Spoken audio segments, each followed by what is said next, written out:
Welcome to Philly Fortune Talks with your host, Jake Penny, where the city's brightest minds share the secrets behind their success.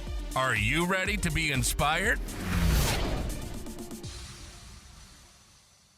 Today, we're thrilled to welcome Josh Horn, co-chair of the National Ranked Cannabis Law Practice Group at Fox Rothschild. With over 20 years of experience in business strategy, leadership, and innovation, Josh has been at the forefront of navigating the complexities of the ever-evolving cannabis industry. Join us as we dive into his insights on the legal landscape of cannabis, the challenges and opportunities within this space, and how his team is shaping the future of cannabis law. Josh, it's a pleasure to have you on Philly Fortune Talks today. Thank you for having me today, Jake. It's my pleasure. So, Josh, as co-chair of a national ranked cannabis law practice group, what drew you to this to specialize in this evolving area of law, and what unique challenges have you faced? So how I got into it's actually a good story. So by training, I'm a trial lawyer. And back in 2012, I started a case that turned out to be an antitrust case, which it was all I worked on for close to 2 years. Wow. And I was pretty burned out. And so it was 2014. My wife and I took a long weekend, went to Boulder, Colorado, to go hiking and just to hang out. And 2014 is when adult use came to Colorado. So when in Rome, we went to a dispensary in Boulder just to check it out. And so we walk in the dispensary, get into the back, and the bud tender says to us, "So what can I do for you?" And I just started laughing. I said, "Nothing, because this is never coming to Pennsylvania." And I just thought, we'd check it out. So we bought a couple cookies and we left. And so my wife says to me, she's like, "You're really kind of burned out on litigation. Maybe this cannabis law is here to stay." And there you go. And that's how. And so what I did, it was self-educated. I mean, not just all the dead shows I went to as a teenager, but I read books about it. I read books about the history of cannabis, books about the business of cannabis.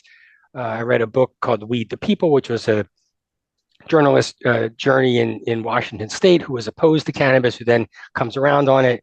So I really self-educated myself to become a subject matter expert. And then I was fortunate enough to get some clients and start doing my work. And I mean, the challenges are like any other nascent business. You have companies that grow really fast and sometimes too fast.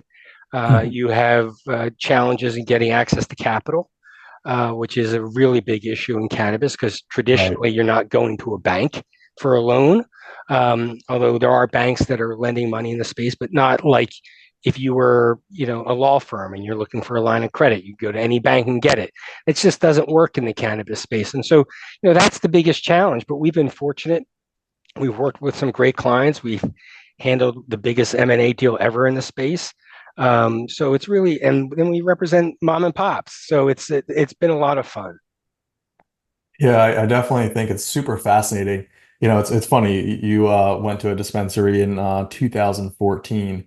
I think I went to one in Las Vegas in 2016. Okay. And just out of curiosity to go in there and just oh, Mm-hmm. wow, these things are out here. Let's go check it out. Right. My goodness, it's like an art form or something. It is. There's so many different strands. You think people say, "Oh, weed or marijuana," and it's like you just think of one flower. There's thousands of them, and there's ones that are shiny, different colors, and all that Right. stuff. Well, that's what people don't understand. It really is very, very difficult to make a quality product. And when you go into these grows, I've been to a number of clients grows. They have one strain will be diesel and it smells like diesel fuel. One will be limoncello and it literally smells like limoncello. One is fruity pebbles. It smells like, so and each one of them has a different potency. Each one of them has a different particular strain that's more dominant than the other. So it's just really neat. And it's not like, at least when I was young, I don't know if this is the same way it was for you, people in college had a grow light, they put it in their closet, they grew a couple plants and everyone acted like they got really high. Now it is a huge business. These facilities are enormous because they're to scale. but it takes a lot of money and skill to operate one of those facilities. Absolutely. And I've been seeing a lot lately, in the past 6 months is like drinks, like Hmm. non-alcoholic beverages that are Right, used with THC, or like Delta 9 or whatever it is, but like they're like an alternative to vodka or an alternative right. to seltzers.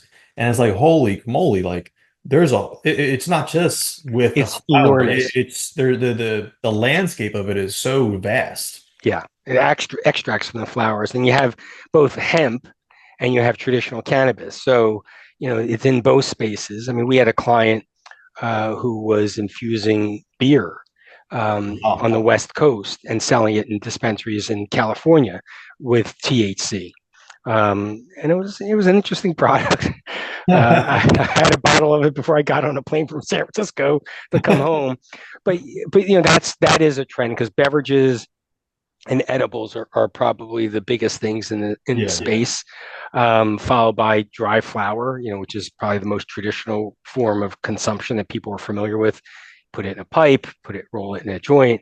But it's interesting because these new products are out there. You have a product called Dab, which is a highly concentrated resin that you smoke or vape. So it runs the gamut. We had clients who were working on suppositories for the medical program. Oh, wow. Yeah, so it's just or products like an Alka-Seltzer product, or um, things called Troches, which look like cough drops. You put them under your Yeah. tongue and they dissolve. So it's just the creativity is really, I think, one of the things I find most fascinating.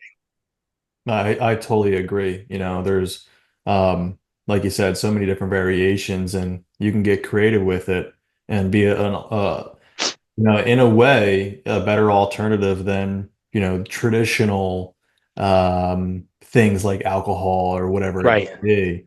Uh, right. I've been steering clear from alcohol, for a little while now, and Mhm. it's the beverages are pretty nice. I don't Yeah, have a problem with them at all. yeah. No, they are nice, and you just have to be sensitive what you're buying. For sure, yeah. Still read the directions, be responsible, Right. for sure. Yeah, But because you just don't know how it's going to impact you until it does, which is why some people don't like cannabis. Because unlike a glass of wine, you know what a glass of wine is going to do to you. You don't necessarily know what vaping is going to do to you.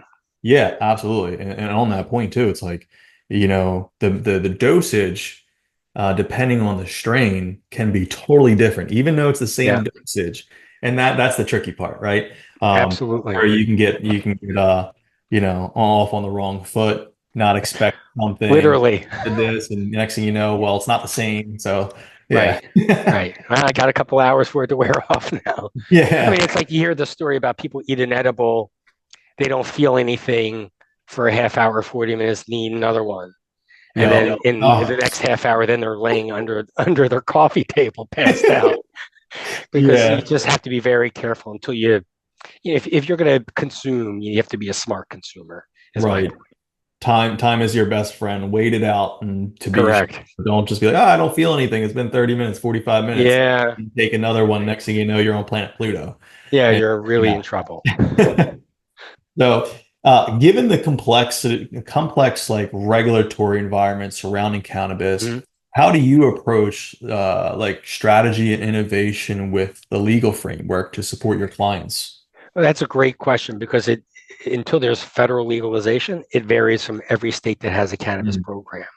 And so the important thing, and I do predominantly regulatory aspects of everything in cannabis, from M&A to real estate to IP to just licensing and product approvals. So the key is you need to know the regulations wherever you are to know what you can and cannot do, or what you can reasonably do as currently framed.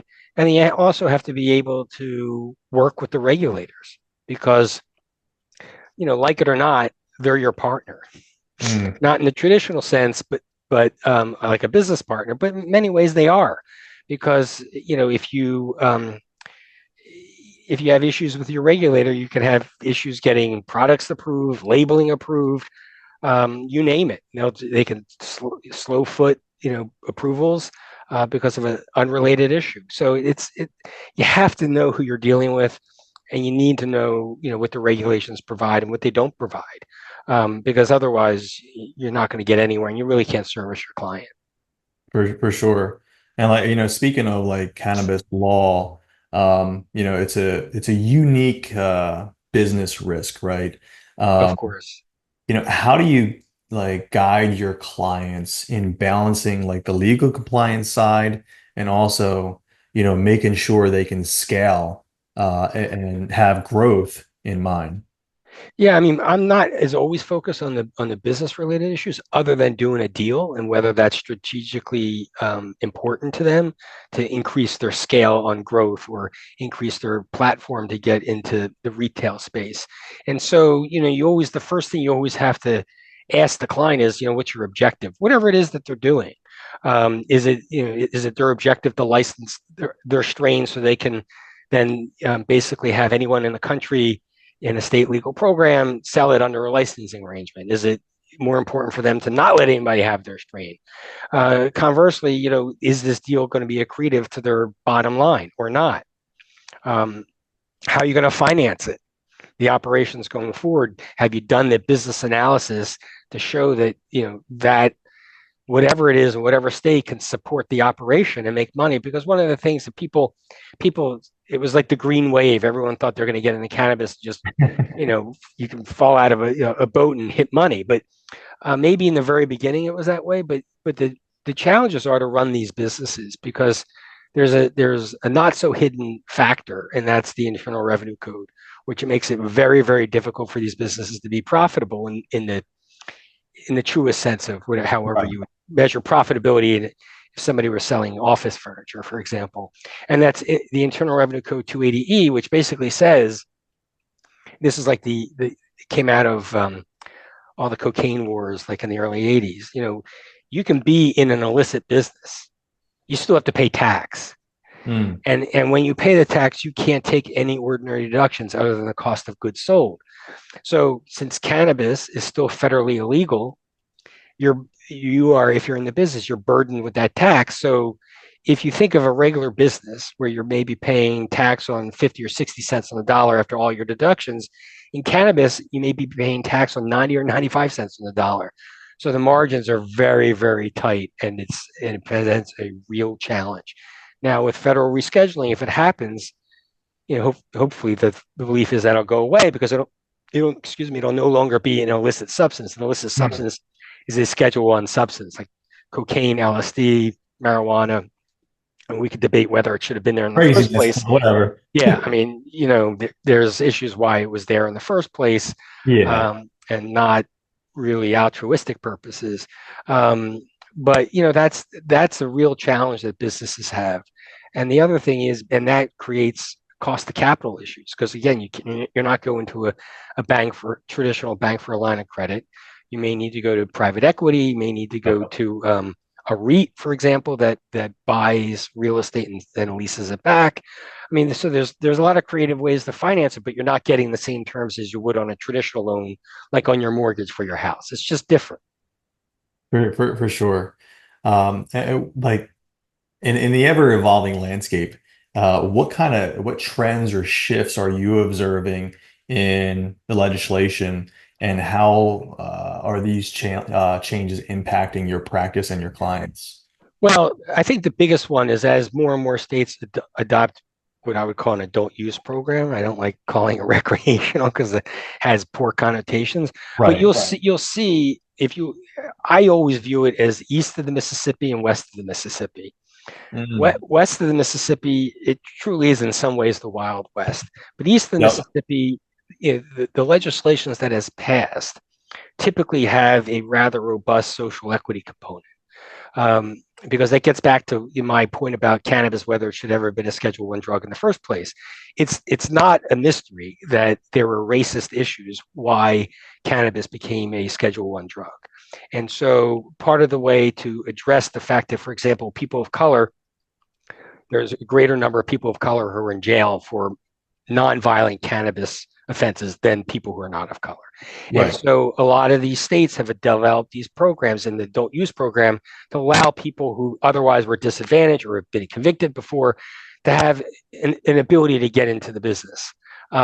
Some states, for example, in Illinois, it had this program that if you were already in the space, you could either give money to like an incubator program, or you can help these businesses get launched. And we, at the behest of a big client of ours, we provided discounted legal services to some of these social equity applicants in Illinois back in 2020.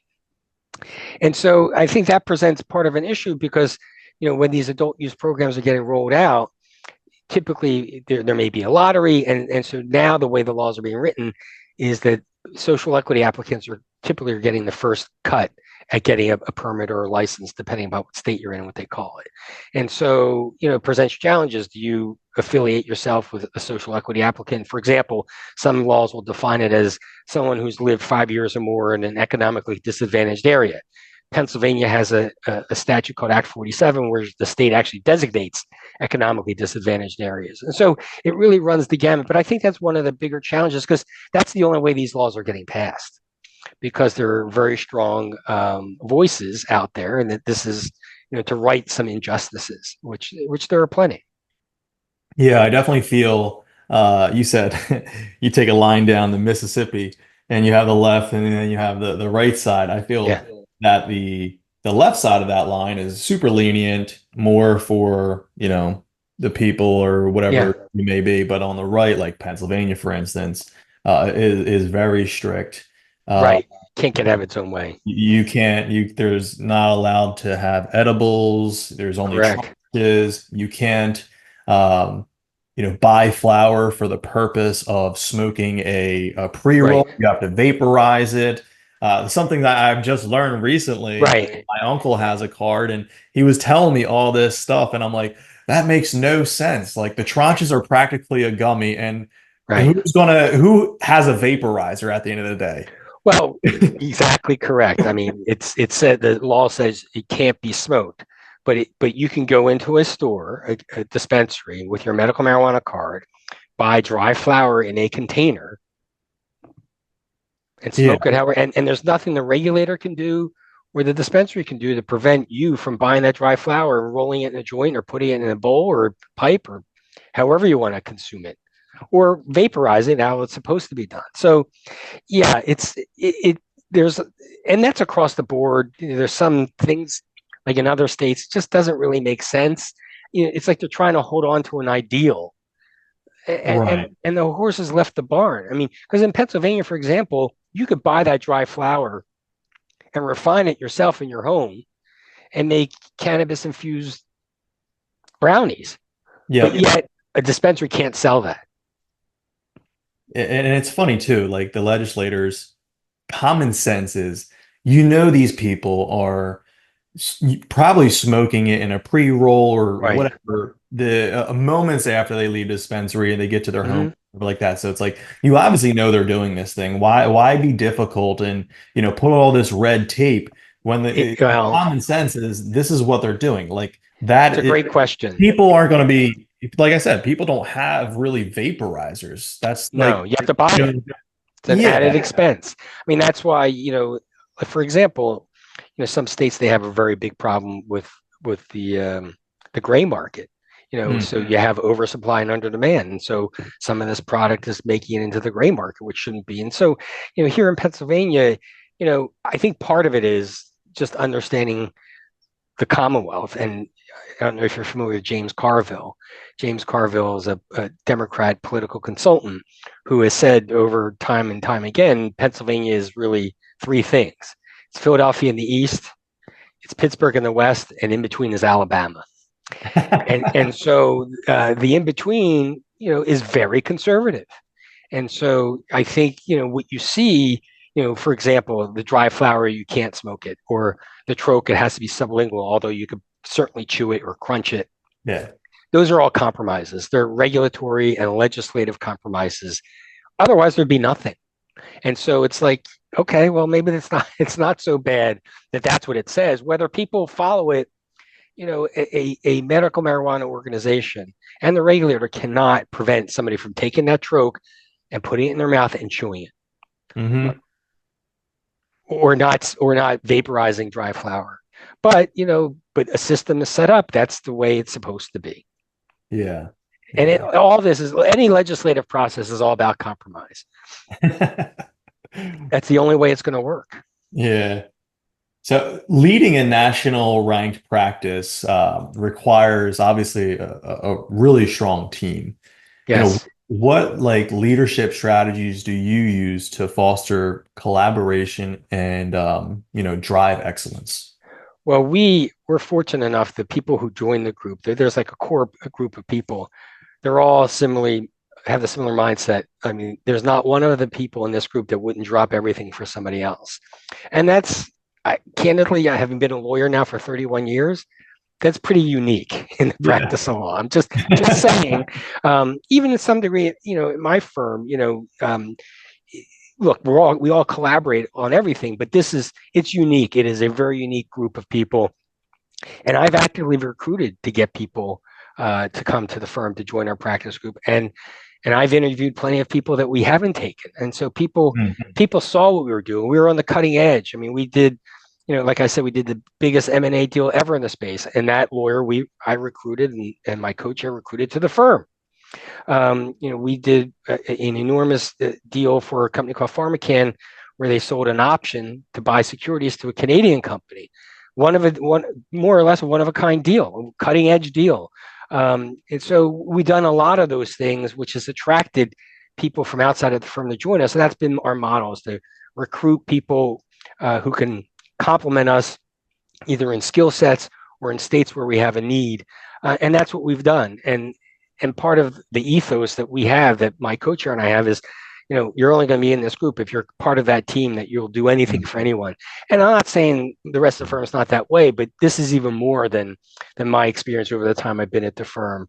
And it's just, I think it's unique because, it's very rare in your career that you have the opportunity to create something out of nothing. And it's a unique opportunity, and I drove a bus through it, because you have a clean palate, as opposed to a firm that's had an antitrust practice for 100 years. Yeah. You don't have as much of a clean slate. I'm not suggesting those people don't collaborate and cooperate with each other, but it's just unique. When you create something out of nothing, in many ways you can create it in your own image, which is what I and my co-chair have tried to do. And I think for the most part, everyone in the group, fits that mold. Yeah, and it brings more corporate culture to the environment, Right. more as moving as a unit, as one, like as a mastermind, Yeah. everybody on the same mission, the same purpose, on the same journey, As working. opposed to 100 sole practitioners. Yeah, yep. And you know what, clients perceive it, because they know when they call me, oh, they have a debt idea that's going to a partner of mine in Minneapolis, or there's a unique regulatory issue in Florida that's going to a partner of mine in Florida or California. I mean, it's just that's been our model, and that's the firm itself. Its model is to find people with a niche practice, and find we're in an area that we need help. And so we've been very fortunate. For example, one of our partners in New Jersey helped write the law in New Jersey. He worked for Senator Scuteri when Senator Scuteri was writing the adult Oh, use wow. law. And so that's a tremendous asset to have at the firm. And he's done a great job here at the firm. So that's just the kind of what our business model has been. And it's really because of that, I think it's very collaborative, because in many ways, we're still creating things out of nothing. A lot of these deals have never been done before. And so, it takes, the old saying, it takes a village. And we really believe that. And I think the firm's been very successful, because that's the way the firm's always been. And even more specifically, the way we've run this practice group. You mentioned like you do some recruiting as well. So for instance, for young attorneys or maybe just green attorneys when it comes to cannabis Mhm. law, they're interested in getting into cannabis law. What are some like core skills and or like perspectives that are essential for success in this niche? Thinking out of the box, be willing to take a risk, because the people in this space, have taken enormous risk.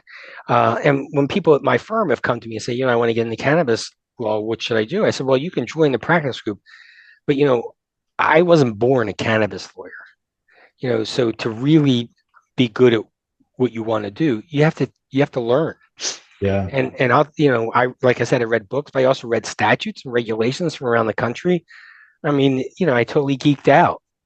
But that's the only way you're really gonna learn it and be part of the craft. I mean, anyone can join the practice group and not do anything, because we're still kind of like the shiny new nickel.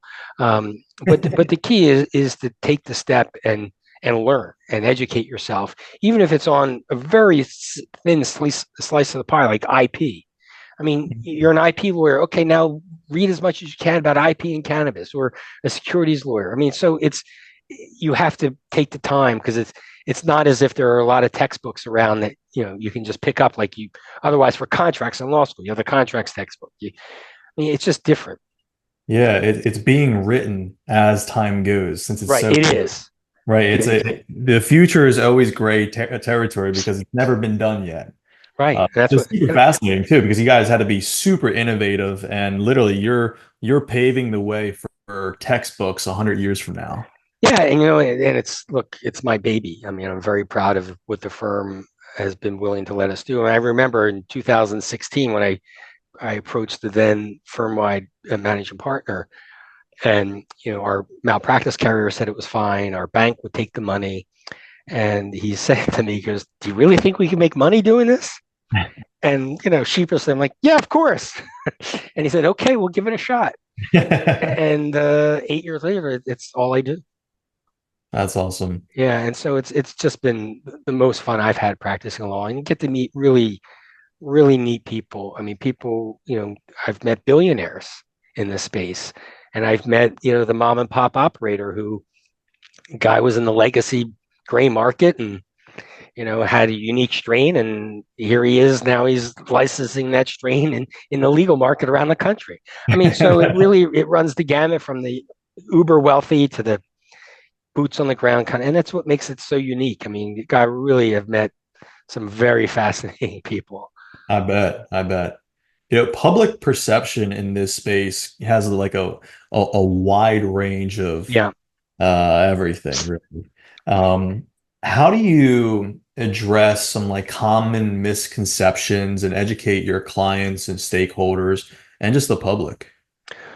Well, it's the public issue and probably the legislative issue that there's, people think it's addictive. I mean, Yeah. there are studies that say that's not addictive, although I'm sure there's studies that say there are. I mean, it's just things like that. I mean, look, when the Controlled Substances Act was adopted, Nixon had asked for studies to be conducted whether it was addictive and whether it had, curative health powers. And notwithstanding the fact that the answers came out, no, it's not addictive, and yes, it has medical properties, the position of the administration was, well, this is people of color. This is we're going to adopt this law to keep the hippies down. And in prior generations, there was a Marijuana Tax Act, and that was directed predominantly at people coming from south of the border, people in the jazz industry. And so it has historically had prejudicial connotations. And I think, it really is, it's an educational thing that, look, can somebody get addicted to it? I'm sure, no different than alcohol. People who have addictive personalities, people say it's a gateway drug. If it is, well, certainly alcohol is. And so, I just think there's this myopic view of what cannabis is based upon this country's unfavorable history on how it's been treated. And so it's been, an illicit substance now for, what's it now, 53 years. It takes a while to change the mindset of people. And look, with an adult use program or medical program, no one's forcing you to do it. You know what I'm saying? So if you want to do it and you're educated and you're willing to, participate, then, have at it. But no one's forcing you to do it. And so, which is why it makes sense for states to have these adult use programs, because it's a revenue source.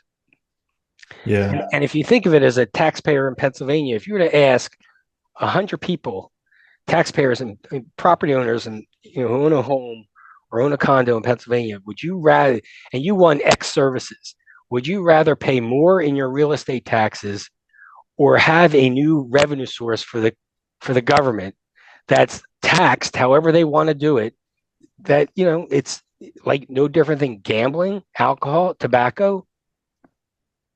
I bet you I can tell you the answer would be probably over 90% would say absolutely. Mm-hmm. And I think it is a business, and I think it's an educational thing that people have to understand that it's not reefer madness.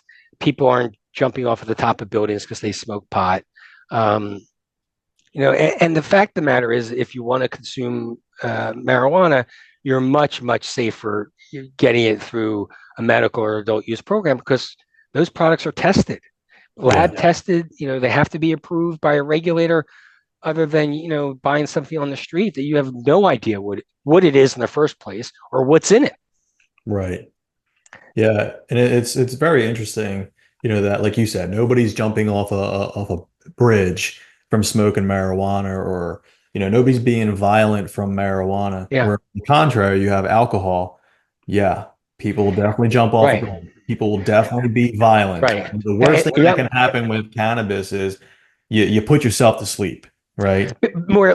So I have this More or less. Yeah, standard line. I tell people, um, look, if somebody's, somebody comes into work, you don't know if they're drinking or not. But look, I mean, that's, people do that, or they're on prescription drugs. But, the only way if somebody's abusing cannabis, that's the guy who's underneath his desk drinking Mountain Dew and eating pepperoni pizza at 7 a.m. But people smoking pot or using medical marijuana products, to your point, typically they're not going to get behind the wheel. And studies have shown that in states that have adult use programs, the incidence of driving under the influence has gone down. Right. So it's because those people, if they're going to smoke pot, they're going to sit in their house and watch a movie, eat food, eat and donuts, be lazy. right? Yeah. Eat donuts and pizza and Relax. wash it down with Mountain Dew. So where somebody drinking in a bar, I can do anything, and so that Jake, that gets the part of the whole educational issue, that it's not this reefer madness that our government perpetuated for many years, and so. Right. You have all that history of it being perpetuated, and now you got to change the narrative. I mean, people don't know this, but 150 years ago, the biggest crop in Pennsylvania was hemp. Wow. And hemp can be used. You can smoke hemp. Certainly, you can process it to get CBD out of it, but you could also use it for clothing, clothing. I know that. For construction, for fibers, for rope. I mean, but so there's a town in Pennsylvania called Hempfield. Well, I can guarantee you probably what they were growing 150 years ago. So, it's been around time immemorial, but it's been over the last, century or so that it was really demonized. And I think the trend is changing and people get it. Yeah, the government put a lot of marketing into the devil's lettuce. I think where did that start with? Kennedy or something like that? When it was like psychedelics, LSD, cannabis. So there was a guy, his name's on the tip of my tongue. He was a promulgator of the Marijuana Tax Act in 1937, and he was a raging racist. And that was, that was the devil's weed. The reason why they call it marijuana, because that's a pejorative. Calling it marijuana is actually a pejorative to people from south of the border. And that's what it was historically. It's why it's some places use the spelling with an H, some with a J. Really, it's cannabis, but people call it, even in Pennsylvania, they call it medical marijuana. But historically, at least in the beginning, that had a negative connotation. That I did not know. I learned something today. I learned a lot today, but I did not know that. Yeah. Sure.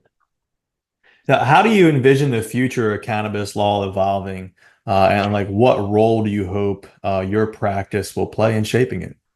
Well, I expect my practice to be at the forefront of the development because we have been. The practice group has been all along, and I think, look, it's still in the early stages, and so there's going to be a roller coaster for sure, but it's here to stay. It's use the hackney phrase: you can't put the genie back in the bottle. You can't unscramble the egg. I mean, whatever hackney phrase you want to use, it's here to stay, and it's incumbent upon responsible lawyers like those in our practice group to make sure it's done correctly, working with regulators, working with legislators, and working with our clients.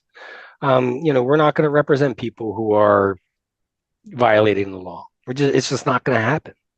Yeah. And so we all have a responsibility to make sure it's a robust industry, but operating within the confines of whatever the law is at the time. Right. Well, Josh, it's been a fascinating conversation with you today. For listeners that want to get in contact with you, learn more about your services, cannabis law, where's the best place for them to go to? So the first place would be probably to go to my webpage at foxrothschild.com, where you pull up my bio. You can read articles I've written. You can see deals that I've worked on. And if people are interested, they can always give me a call. My phone number is 215-299-2184. I always answer my phone, or I return calls promptly. And so, there's a lot of information out there on our firm's webpage and my webpage in particular about the things that I've done in particular. And I think that's the best way for people to want to get in contact or learn a bit more to do that. And I talk to people around the country all the time who are just like, hey, I'm looking to get into this. You have any advice? Always happy to talk to people. Awesome, Josh. Well, it was a pleasure having you on Philly Fortune Talks today. Well, thank you so much, Jake. It was my pleasure to be here. Thank you for having me. Thanks for tuning in to Philly Fortune Talks with Jake Penny. Inspired to share your success story? Visit phillyfortunetalks.com/guest and let's inspire together.